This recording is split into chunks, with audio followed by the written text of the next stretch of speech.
All right, so for any of you that are paying attention, and I'm sure there are not very many of you, I have been on hiatus for quite some time.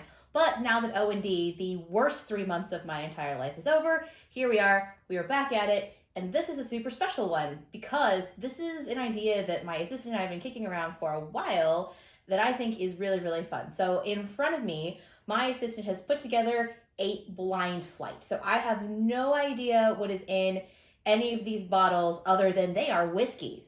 There it is. We've got whiskey. We're just going to go ahead and start out. They're labeled A, B, and C. I've got the super secret envelope that has the answers. We're going to look at that after we're done. And we've discovered we've done something terrible and somehow managed to break all of our Glencairns except this one. Just this one. So I guess we're going to share this one. It's very golden. Almost like a kind of melted amber color. It smells hot. That's all I could really get on the... Well, see, that's why we have to invest in those New Orleans glasses, because I hear those take all the ethanol, just like, no ethanol. Really? Whatsoever. That's what I hear. I don't know. Brandon says it works. We'll look into it. They're expensive. Actually, now that it's sat there for a second, had just a little bit of a chance to breathe. It smells buttery. Getting a lot of oak. There's something floral in there that I can't quite put my finger on. It smells like it's going to be real sweet.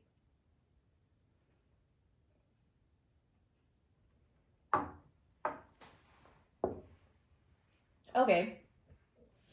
That wasn't what I was expecting at all. I got in the palate, I would almost bet that has had some kind of sherry cask finish to it.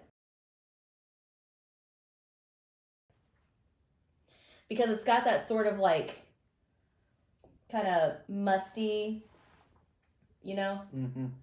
Getting a lot of cherry in the middle. Yeah. A lot of cherry. First time I thought I was getting butterscotch and vanilla, and then second drink, I got that in the aroma, but I didn't really get that in the flavor, like, at all. Yeah. It definitely finishes with, like, kind of a drier baking spice, and it is a lingering finish. I mean, it's still there. It's still there. I mean, we're probably, a solid minute in? So when they last that long, that's a good finish. It's tasty.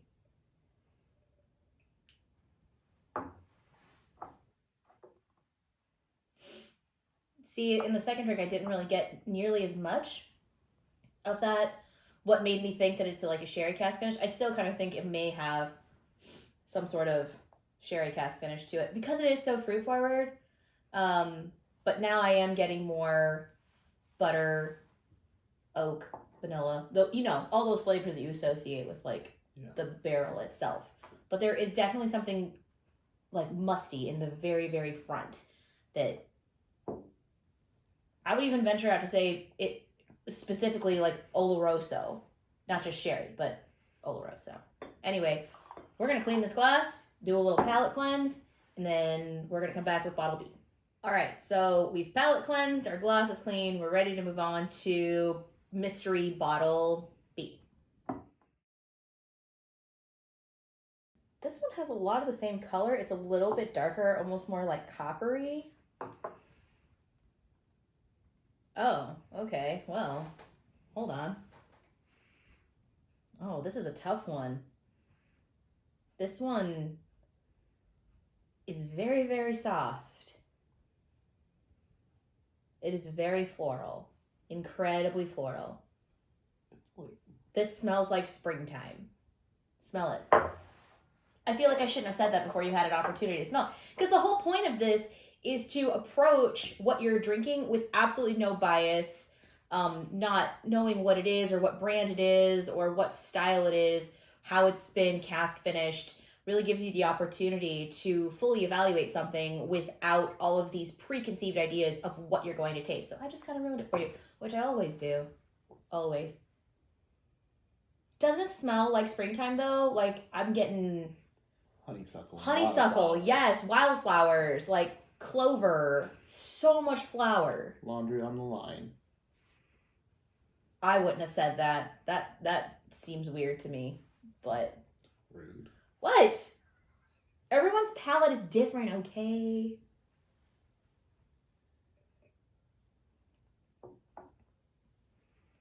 Tastes real floral. So, Oh my. It's a little hotter than I expected also. I agree. I wasn't expecting it to be quite as hot as it is. It's not terribly so. No. It's really mostly in, well, it's kind of like at the end, almost going into the finish, which by the way is pretty short. This one lingered for a really long time, and this one's lingering a little bit, but not so much. Lingering mouthfeel than it does. Yeah, I would agree. It almost like kind of like coats your mouth. Mm-hmm. I thought it kind of looked syrupy when you poured it. I did too, but it tastes just like it smells. It tastes. It does. Super like just honeysuckle a lot. I can't get over like springtime. Those first flowers that start popping up when like the first frost is gone and you've got like although I'm not a botanist, I don't really know most of the flowers, but you guys know the ones I'm talking about. I want to find some fruit in there though because I feel like it's there. I just think that it's like hiding behind all of this floral quality.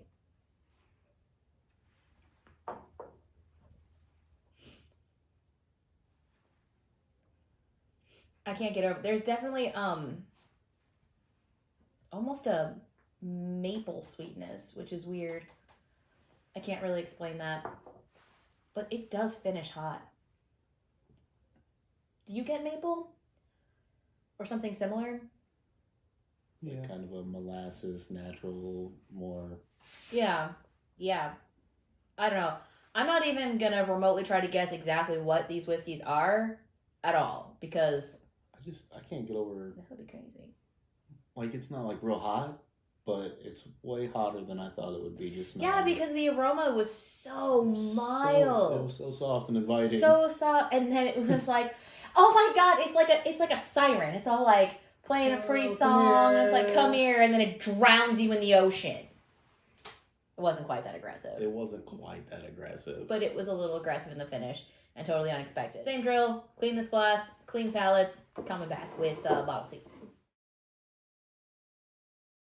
Alright, so we're ready. This is our final bottle, mystery bottle C.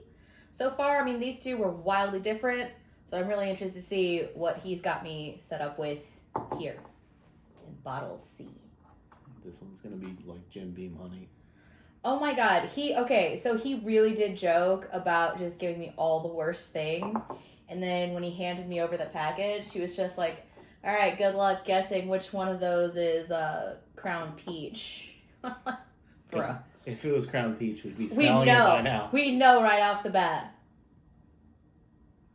You know, what's interesting to me is how different in color these have all been, because this one's really, and maybe it's because of the light that I'm looking at it in, but this one's really more of like, I'd almost call it like an iced tea. Yeah, like I was gonna say, I was trying to find like the right kind of tone, like I'm looking for a brown. Yeah. But I didn't want to say it's not brown. Yeah, I'd call that brown. That's whiskey colored, if you ask me. Whiskey colored. There it is. The official color. Whiskey brown. Whiskey colored. Whiskey brown. This one definitely smells hot. This one, man, this one's confusing me. You know, I think that's another thing. When you don't know what it is, because you don't have those preconceived ideas of what you're going to get, I think it makes it harder to pick out specific aromas because you don't know what to expect. You don't know what you should be getting. So it's like, well, what am I getting? So, all right, here. You put your nose in there. I'm going to give that a think. Apples. There it is. That's what I'm getting. Smell apples. It's not Jim Beam apple. It better not be Jim Beam apple.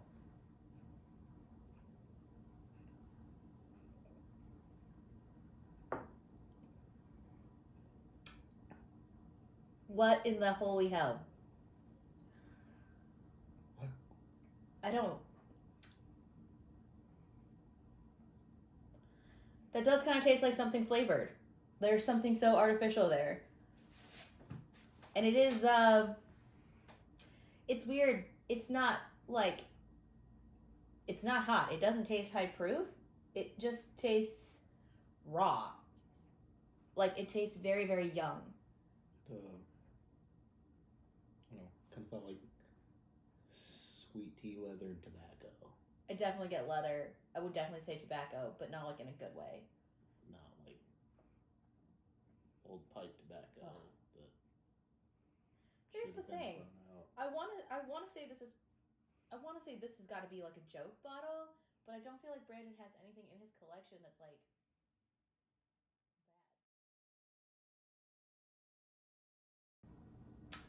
it's doing something on the sides of my mouth that I really don't like. It sticks to the sides It more than sticks anything. so hard, and it's not very good. It's like sticking with like a fake sugar taste on the sides. Second drink's not so bad. But it is cloyingly sweet in a way that I don't really know how to describe. I'm still getting apples, though. I'm going to be so upset if we open that envelope and this is some super high-end thing that I should really, really like, because I don't. What? No, I don't dislike it. It's just not. I couldn't do a whole lot. It just to me it tastes so like run of the mill.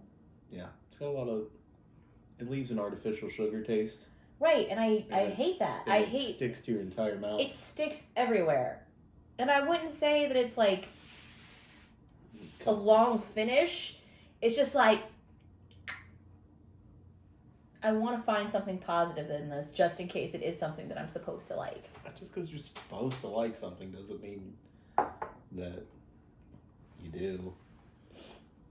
It's got like there's definitely a little bit of like a toffee kind of thing in the finish. Yeah. After like several drinks, or maybe I'm just really reaching. Because you're trying to find a positive. Because I'm trying to find something positive. Because I really don't have a whole lot of positive things to say about Mr. Bottle C. Let's find out what this is. All right, let's find out what we've been drinking. So if Bottle C happens to be something that maybe in a previous life I thought I liked, well, man, that's the whole point of this experiment. So let's just see. Okay, Bottle A was Weller 12 year. Fun.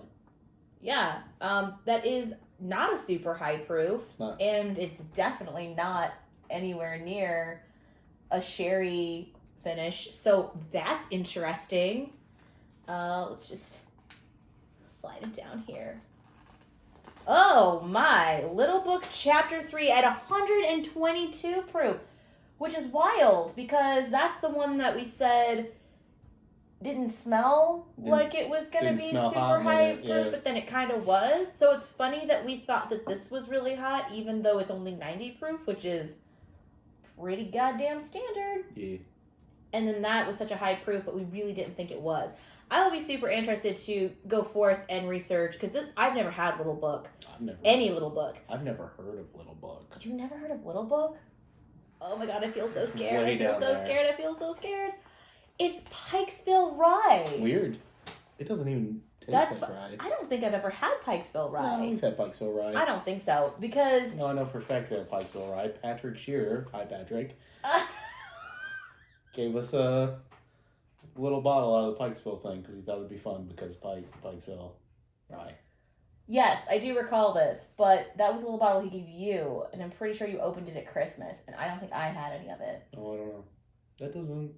That's weird to me because that did not present like a rye at all to me. And it doesn't I didn't get because it was like cloyingly sweet, and normally in a rye, that's the opposite of what you get. Like peppery kind of anything out of that either. Yeah, no, I got no spice in that whatsoever. I got more spice in the Weller 12 than I did in the Pikesville, so that's weird. But to me, I think the craziest thing is that Weller 12, which I've had Weller 12 lots of times, the flavors that I picked up are not flavors that I have ever picked up in Weller 12. Yeah. Ever. And the fact that out of all of them, it was the lowest proof, and to me, that was the one that I thought was the hottest. It's super weird that this rye presented to us as so cloyingly sweet and artificial that I kind of want to pick that apart just a little bit more, because out of all of them, that's the one that shocked me the most. Probably followed by the Weller 12 because of the fact that I've had Weller 12 so many times, but never picked out the like that kind of like sherry quality. Yeah. That's something I've never noticed before in Weller 12. But I also wouldn't have been looking for that because I would never expect it, because it doesn't have that kind of finish. Now the Little Book, I've never had Little Book. This is my first time, so I don't have anything to compare it to. Was that different? That brought out a lot of the spice.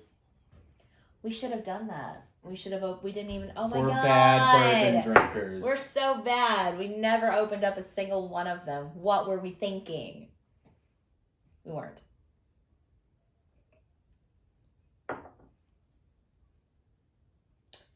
Man, a little bit, but I'm still just getting mostly. Yeah, it doesn't coat the mouth as much now either. Well, of course, you thinned it out. Barely. I'm just saying. I know. Anyway, thanks for hanging out and watching us drink bourbon. And I promise not to be gone for another 3 months.